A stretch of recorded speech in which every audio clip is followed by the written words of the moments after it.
Right, quick tutorial on how to make the Wi-Fi symbol with sound, because there's no sound videos on YouTube really explaining it.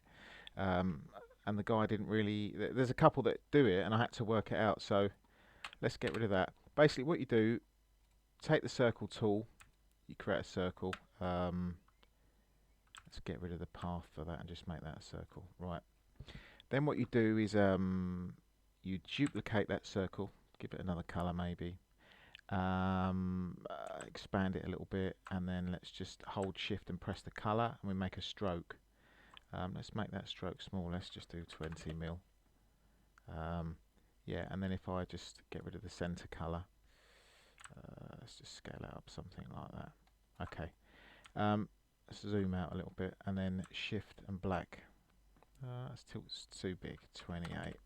No, 20.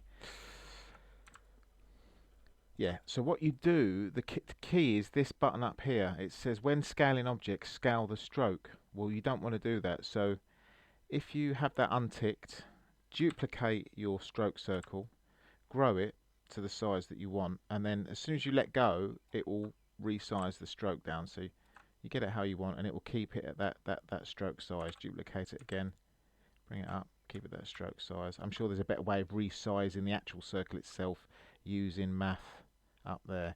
So anyway, once that's done, that's how you get the same stroke circles really quickly.